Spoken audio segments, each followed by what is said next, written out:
Welcome to public சேவை. வணக்கம் நண்பர்களே, பிறப்பு சான்றிதழ் ஆன்லைன் மூலமாக எப்படி டவுன்லோட் பண்ணலாம் அப்படிங்கிற முழுமையான இன்ஃபர்மேஷன் இந்த வீடியோ மூலமா பார்க்கலாம்.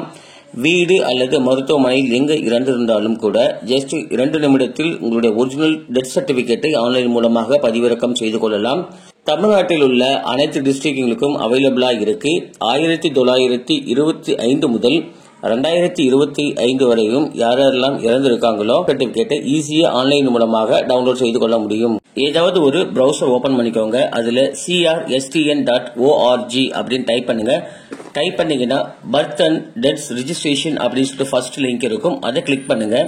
கிளிக் பண்ணீங்கன்னா இந்த மாதிரியான பேஜஸ் அபிஷியல் பேஜுக்கு வந்துடும். டைரக்ட் லிங்க் டிஸ்கிரிப்ஷன்ல கொடுத்திருக்கேன். அதை நீங்க கிளிக் பண்ணா கூட டைரக்டா நீங்க இந்த பேஜஸ்க்கு வந்துடலாம். சர்டிபிகேட் டவுன்லோட் ஆப்ஷன்ஸ் இருக்கும். அதை கிளிக் பண்ணீங்கன்னா டெத் அப்படின்னு சொல்லிட்டு ஒரு ஆப்ஷன்ஸ் கொடுத்திருப்பாங்க. அதை கிளிக் பண்ணுங்க.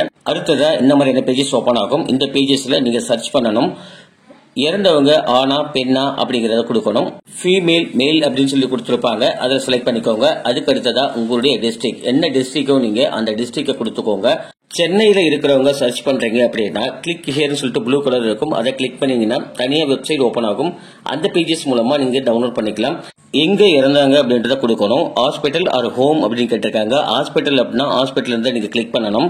அதுக்கு அடுத்தது கீழே ஹாஸ்பிட்டல் நேம் நீங்க செலக்ட் பண்ற மாதிரி இருக்கும். இல்ல வீட்டுல தான் இறந்துட்டாங்க அப்படின்னா ஹோம் அப்படின்னு கொடுத்துட்டா போதும். அடுத்தது டேட் கேட்டிருப்பாங்க. அதை நீங்க கிளிக் பண்ணீங்க அப்படின்னா உங்களுக்கு வந்து கேலண்டர் மாதிரி ஓபன் ஆகும். இதுல எந்த இயர், அதுக்கு அடுத்ததா என்ன மாசம், அதுக்கு அடுத்தது டேட், இதெல்லாம் நீங்க செலக்ட் பண்ணிக்கலாம். இல்ல டைரக்டா எனக்கு தெரியும் டைப் பண்ணிக்கிறேன் அப்படின்னா டேட் ஃபர்ஸ்ட் டைப் பண்ணுங்க. அதுக்கப்புறம் ஒரு ஐஃபன் யூஸ் பண்ணுங்க. அதுக்கு அடுத்ததா மந்த் ஒரு ஐஃபன், அதுக்கு அடுத்ததா இயர், எந்த இயரோ அந்த இயர் கொடுத்துக்கோங்க.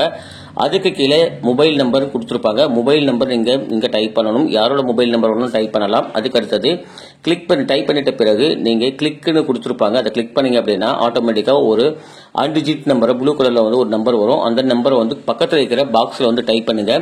டைப் பண்ணது வெளியில கிளிக் பண்ணீங்கன்னா நம்பர் வெரிஃபைட் ஆயிடும்.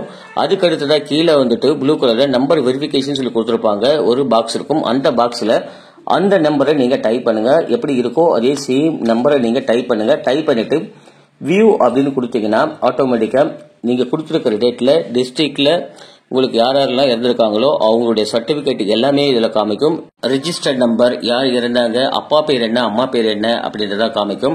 அதுல நீங்க யார் இறந்தாங்களோ அவங்களோட பேரை மேட்ச் பண்ணிட்டு நீங்க ரிஜிஸ்டர்ட் நம்பர் சொல்லிட்டு ப்ளூ கலர்ல கொடுத்துருப்பாங்க. அதை நீங்க கிளிக் பண்ணீங்க அப்படின்னா ஆட்டோமேட்டிக்கா அடுத்தது ஒரு சர்டிபிகேட் ஓபன் ஆகும். சோ இந்த சர்டிபிகேட் ஒரிஜினல். இந்த சர்டிபிகேட்டை நீங்க டவுன்லோட் பண்ணி யூஸ் பண்ணிக்கலாம். டவுன்லோட் பண்ணணும் அப்படின்னா மேல பாத்தீங்கன்னா ஒரு ஏரோ மார்க் கொடுத்திருப்பாங்க. அதை கிளிக் பண்ணீங்க அப்படின்னா ஆட்டோமேட்டிக்கா உங்களுக்கு டவுன்லோட் ஆகிடும். நீங்க டவுன்லோட் பண்ணும்போது ஏதாவது ப்ராப்ளம் ஃபேஸ் பண்றீங்க அப்படின்னா இல்ல டவுட் இருக்குன்னா கமெண்ட் பாக்ஸ்ல கேளுங்க. கண்டிப்பா நம்ம ஹெல்ப் பண்றோம். தேங்க்யூ ஃபார் வாட்சிங்.